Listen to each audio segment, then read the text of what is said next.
रेगिस्तान आज हर तरफ सिमटने के बजाय बढ़ रहा है, जिसका कारण है कि ग्लोबल वार्मिंग और लगातार हो रहे पेड़ों की कटाई, जो डेजर्ट का बढ़ने का मुख्य कारण है। तो आखिर चीन में इस गोभी मरुस्थल का बढ़ने का कारण क्या है? वर्ष 1950 में चीन तेज गति से अर्बनाइजेशन और इंफ्रा डेवलपमेंट कर रहा था।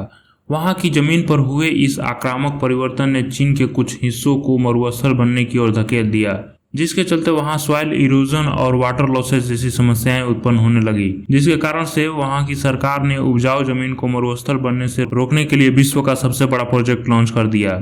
चीन के दो डेजर्ट गोबी और तकलामान डेजर्ट काफी तेजी से चीन के अन्य प्रांतों में फैल रहे हैं, जिससे रोकने के लिए चीन ग्रेट ग्रीन वॉल बना रहा है। यह कोई ईंट पत्थरों की दीवार नहीं है, बल्कि पेड़ों की दीवार है।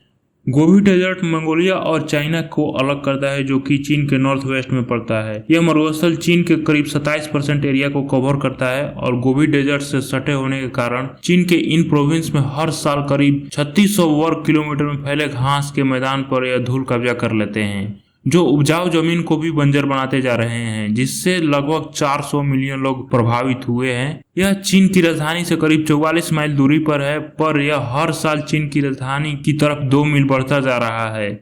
साल 2021 में बीजिंग का पूरा आकाश इन धूल के आंधियों से भर गया था, जिसके चलते बीजिंग में ऑरेंज अलर्ट को घोषित कर दिया गया था। इन धूल भरी आंधियों के कारण चीन के 12 प्रोविंसेस में भी हेल्थ इशू खड़े हो गए थे, जिसके चलते वहां के लोग तो अब इसे येलो ड्रैगन का नाम दे दिया है। हालांकि चीन के फॉरेस्ट डिपार्टमेंट के अनुसार इन 45 सालों में उन्होंने 66 बिलियन विंड रेजिस्टेंस पेड़ लगाए हैं और 32 मिलियन हेक्टेयर बंजर भूमि को ठीक किया है। यह प्रोजेक्ट 2050 तक चलेगा, जिसका उद्देश्य है कि वनों को 5% से बढ़ाकर 15% किया जा सके, जिससे कि गोबी मरुस्थल से आने वाली इन धूल की तूफानों को रोका जा सके। यही समस्या भारत में भी शुरू हो गई है। आप सब जानते हैं कि भारत में भी एक थार डेजर्ट है, जो कि धीरे धीरे फैल रहा है, जिसको लेकर भारत सरकार ने भी 25 मार्च 2023 को एक प्रोजेक्ट लॉन्च किया, जिसका उद्देश्य है जो थार मरुस्थल हमारा पूर्व की तरफ बढ़ रहा है, इसे रोकना और धूल की आंधियों कम करना है।